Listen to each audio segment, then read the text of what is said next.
My friends, this is Dr. B, the best doctor in medicine, 30 plus years of experience in clinical medicine. Today, Dr. B wants to talk to you about why is it that if you are obese or overweight, you should be scared of chronic inflammation. To all those of you guys, and I love you, men and women, whoever the cats you are, if you are overweight or obese, which is even worse, you need to get very scared about chronic inflammation, because chronic inflammation is destroying you slowly but surely from within. It is an invisible, silent killer, just like high blood pressure, just like diabetes, right? Diabetes, high blood pressure, people feel okay, right? Like my sister, she has diabetes, she has high blood pressure, she's okay, she feels good, right? But she needs to take the medications. She needs to lose weight. She needs to go on diet. Otherwise, if the diabetes and the high blood pressure are not under control, they're going to kill her slowly but surely from within. So chronic inflammation is the same. Is the same as diabetes and high blood pressure. It's a disease that slowly but surely kills you from this within. Invisible, silent killer.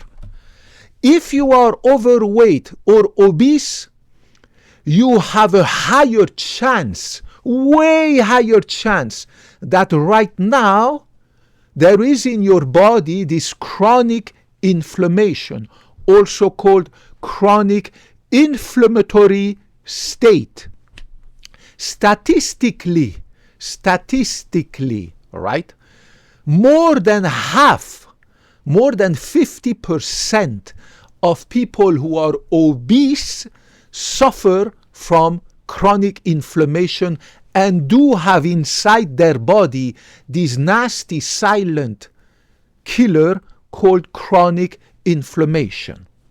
Statistically, 30%, almost 1/3 of people who are overweight suffer from chronic inflammation. Chronic inflammation is also called chronic inflammatory disease. Means you have this chronic inflammation inside your body, right? Remember that inflammation is a reaction, a normal reaction of our body to fight against bacteria, viruses, foreign bodies, right? When we get a cold, when we catch a cold, when we catch the coronavirus, when we catch a bug, our body, suddenly the immune system wakes up, goes into overdrive to kill that bacterium, those bacteria, to kill those viruses, right? So if you have a flu, the cold, the coronavirus, if you get an E. coli infection anywhere in your body, streptococcus infection, staphylococcus infection, any freaking infection in your body, right? Then your immune system suddenly wakes up, goes into overdrive to go attack that virus, attack those bacteria that are infecting you, right? And like this, your immune system can kill those bacteria, those viruses, and then the immune system goes back to normal sleeping, low activity mode, right? Right now, I have absolutely no inflammation in my body, right? My immune system is alert, watching, but it's not on overdrive. It is not actively attacking anything, right?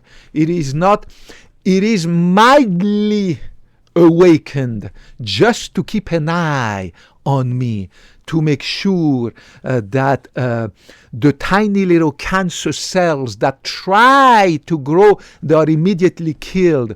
The tiny little viruses that I might breathe in quickly get killed. before anything happens to me, before I develop any visible signs of infection, right? So in a normal human being, the immune system is active, but it's not on overdrive. It is kind of very low profile, just there watching, right? Like a guard at a tower watching over the enemy, right? It's there, and as soon as an enemy comes, one of them kills the enemy quickly before more enemies can come and attack, right? So this is the normal immune system. For reasons that we don't understand very well, in the absence of any infection, people who are overweight and people who are obese, right? A lot of them, 50% of obese people, 30% of people who are overweight, develop a chronic state of their immune system being always on overdrive. So the immune system never goes back to sleep. Like in my case, my immune system is sleeping, kind of sleeping, a little bit with sleeping with one eye. It's watching around, but sleeping just with one eye. It's not on overdrive, not active at all. It is relaxed. You get my point, right? In case of people who are obese, half of them, 50%, their immune system is constantly awake on overdrive. In people who are, so obese is 50%. People who are overweight, 1/3 of them, almost 30%, which is almost 1/3 of them, right? 1/3 would be 33.3%. Here we have about 30% of them. Almost 1/3 of people who are overweight have a state in their body of chronic inflammation, right? Chronic inflammatory state. Chronic inflammation is called chronic inflammatory state, right? Because their body's inflammatory system is always on overdrive. Their immune system is constantly awake. Now, what happens when your immune system is constantly awake, right? It produces some nasty molecules, compounds, chemical compounds that we call cytokines. You don't need to know this term, but the immune system, which is specializing into attacking bacteria, viruses, parasites, and produces normally these nasty cytokines to go kill these bacteria and viruses, is awake and producing these cytokines in the absence of any freaking bacteria or viruses. So your body is constantly subject to these nasty inflammatory cytokine that go to your brain, your kidney, your heart, your liver, your blood vessels, and cause destruction, slowly but surely. I don't want to go into the molecular mechanisms, right? Tumor necrosis factor, right? Interferon alpha, blah, blah, blah, blah, blah, blah, right? These are nasty molecules that are produced normally in response to an infection, right? And your body immune system produces them huge amount to go kill the bacteria or the viruses, and then it goes back into a dormant state, right? It is not normal to constantly have in your body these nasty inflammatory cytokines, right, that will never go down. So these cytokines on the long term, they produce damage to your blood vessels, right? And we have blood vessels everywhere. They produce damage to your heart, your kidneys, your brain, right? It's your liver. It's easy to understand this, right? We don't need to be a genius in medicine to understand what I'm trying to explain to you in simple terms, right? Now, we don't understand why is it that people who are overweight or obese, a lot of them, 50% for obese, 30% for overweight people, develop this chronic inflammatory state. Why is it that people who have excess fat, their immune system is constantly awake, constantly on overdrive, and constantly produces these nasty cytokines? And why is it that half of the obese people do not have this chronic inflammation? Why is it that 70% of people who are overweight do not have it? Do you know what I'm saying? So it's not like you're going to be obese or overweight, 100% chance you have chronic inflammation. It's only 50% for obese people, which is huge already, and 30% for overweight people, which is also huge. 1 person out of 3 almost who is overweight has a chronic inflammatory state. And of course, the more fat you have, because there's obese and obese, there's overweight and overweight, the more fat you have, the higher the risk of having this chronic inflammation, and the more that chronic inflammation is severe, because you can have chronic inflammation that is mild, moderate, or severe. So obviously, the higher the level of your chronic inflammation, the faster and the more intense the destructions of your organs, right? The damage to your organ. Again, it's the silent killer, the silent killer from within, the invisible silent killer. And of course, the same way as the higher your blood pressure, the higher your diabetes, the more damage and the faster the damage to your organs occurs, right? It's easy to understand.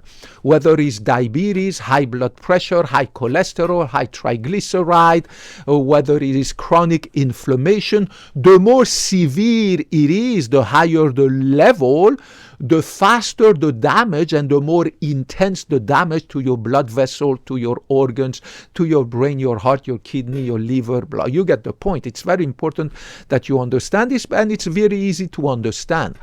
Remember that you are considered overweight if your body mass index, BMI, is at 25 and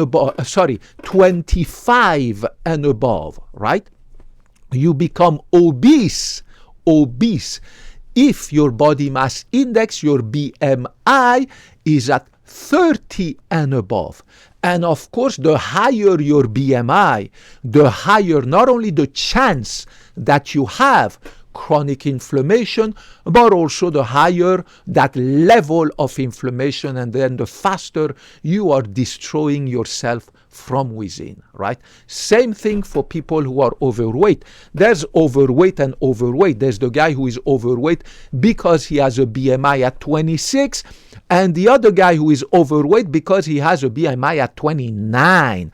That guy at 29 has more fat than the guy at 26 BMI. And again, we don't understand. Medicine still doesn't understand why is it that having more fat, increased amount of fat, creates this chronic inflammation, and why is it that some people who are fat or overweight never develop this chronic inflammation, right?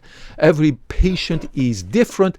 Every human is different. We are all completely different from each other.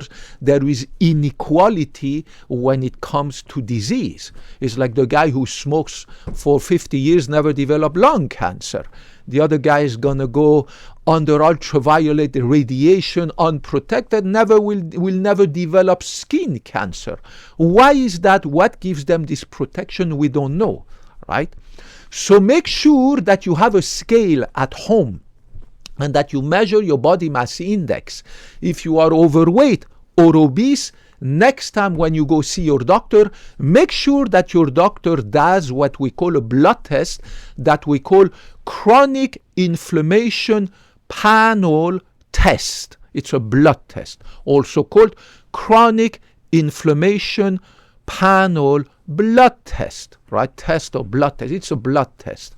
You can just tell your doctor, doctor, can you check me? Can you order for me that blood test that is called chronic inflammation Panel, P-A-N-E-L. P-A-N-E-L. You have to request it to your doctor. It's called a chronic inflammation panel. And it has a few inflammatory analytes in your blood that they can check. For instance, the C-reactive protein, the tumor necrosis factor, the erythrocyte sedimentation rate, blah, blah. You don't need to know these terms. It's not the point to give you a lecture in medicine. All you need to remember is that if you are overweight or obese, right, next time you go to see your doctor, make sure that your doctor prescribes to you regardless of your age. You can develop chronic inflammation very early and start damaging your organs at the age of 25, 28, 30. Doesn't matter. I see a lot of those at our cardiovascular clinic. It's a disaster. So ask your doctor, I need you to prescribe me this chronic inflammation blood test. Chronic inflammation panel blood test. Panel, P-A-N-E-N. N-E-L. Chronic inflammation blood test. He knows. And then he will give you the prescription. You go to the lab. And God willing, thank God, you don't have chronic inflammation. But then if you do have chronic inflammation, you will have to discuss with your doctor what to do about it. And what to do about it is very simple. You need to zip it to lose a lot. 10 to 15 to 20% of your fat. And for that, you need to go to the gym like Dr. B 2 hours a day. I go to the gym 2 hours a day. Cardio and weightlifting and weight pushing, no exception. 365 days a year, right? And you need to zip it. I posted some video about my keto diet. I basically eat 1 time per day a small little breakfast, right? Traditional breakfast, all unprocessed food. And then at lunch break, I have a little fistful of nuts, no sugar, no fat, little teaspoon or tablespoon of yogurt, tomato paste, blah, blah, blah. I have some protein juice that I mix with cocoa powder, all 100% unprocessed, no sugar, no fat, nothing, 100%. And at night, the same. I go to the gym, and then when I come back home after 7 o'clock, I have my protein juice, 100% natural, some nuts. I have peanuts, almonds, and walnuts, and pistachios, 100% natural, no sugar, no fat, no nothing. And I drink with some decaffeinated tea or coffee, blah, blah, blah. Very healthy, absolutely healthy, and I eat a little bit. That's how I have been able to achieve 0% body fat. My body, there's no body fat, neither under my skin nor in my belly. My tummy is flat like a board. I have no love handles. My hemoglobin A1C is like that of a baby. My blood pressure, that of a baby. My cholesterol, that of a baby. Everything. My liver function test, kidney function test, everything those of a baby. I'm an expert in medical imaging. I take the ultrasound probe, check my carotids. Absolutely those of a baby. No plaque, belly, tiny, tiny, tiny, and I'm 50 years young. My thyroid, my heart, my liver, my kidney, my everything. I check everything. My prostate, my balls, my penis, my freaking bladder, everything. My aorta, my veins, lower extremity, upper extremity, everything. Those of a baby. Because for the last 10 years, I have adopted the keto diet, and I go 2 hours at the gym, no exception, and I zip my mouth. And I eat very healthy. The little bit that I eat, very low amount of food altogether. I sleep 9 hours a day and 9 hours every night. My work is zero stress. I love to work. 8 to 10 hours a day at my cardiovascular clinic. I will never give up. Until I'm 100 years old, I will keep working. No retirement for me. And my patients love me. I work even on Saturdays. Then I come home. I have absolutely no stress. I live in a simple 1-bedroom apartment, beautiful apartment, but simple. I have no other properties. I have absolutely no stress. I own only one car. It's a Honda Accord, 10 years old, beautiful, nice, clean, good on gas. over there. It's paid off. My life has absolutely no stress. My cortisol, the stress hormone, is just here, 0. Because I live with modesty, I live with humility, I live with frugality. I am not a minimalist, I'm just an essentialist. Meaning I surround myself with only the things that I need. I need a simple, nice car. It is there, 10 years old, but really good. And I live in a nice, beautiful, clean apartment, nicely decorated, super pristine, clean, not even one bug or not even one grain of dust, but that's all I need. I don't need bigger, just one bedroom, nice kitchen, nice bathroom, a beautiful balcony. So I surround myself with only things that I need. Like this, my life is absolutely 0 stress, right? And I don't own any other properties. I don't know, no villas, no mansion, no Lamborghini, no Ferrari, no this, no apartment in Cabo San Lucas, Mexico, no apartment in Barcelona, España, no freaking anything else, right? And currently, I have never been married. I have no kids. Right? So super, super low stress life. I don't have to worry about anything, right? And at the same time, currently, I don't have a girlfriend for the last 2 years. If it happens, it happens. But if it doesn't happen, I'm perfectly okay. I am so busy with medicine, science, my patients. I don't even have the time to think about anything else. And of course, I study the Thai language to keep my brain. This will be my 6th language. I'm fluent in 5 languages. I study regularly the Thai language. God willing, in a few years, I'll be written, spoken, fluent like the other 5 languages. I read all the time the medical journals to keep on the top of, to keep at the top of my knowledge and skills, right? To be the best doctor ever, right? Just like the best tennis player, the best golfer, they constantly practice to stay on the top of their game. I want to stay on the top of my knowledge and skills so that I can be the best doctor ever for you and for myself and my patients. And because I will never retire, I will always be there for you. Dr. B went to medical school 30 plus years ago, and when I graduated, I took the Hippocratic oath that I will never, ever, ever put my interest above yours. I will always tell you the truth. I will never lie to you. I will never BS you with any fake stuff, the same millions of stuff I see online. It's unbelievable. But Dr. B is a real doctor. But Dr. B is not here for the fame, the glory, the money, or blah, blah, blah. I'm here because I care about people. That's the reason why I went in medical school, and because I love to teach, and I'm teaching you, and I love science, and I'm teaching you science. Guys, regardless of your gender, ethnicity, race, blah, blah, blah, politics, color of your skin, I don't give a cat, so I love you the same way I love all my patients, regardless of whoever they are. Put your comments, questions, anything you have to ask. I will get back to you as soon as I have the time. I promise I will do that. God bless you. I give you a big hug, and I'll talk to you next time. Bye-bye.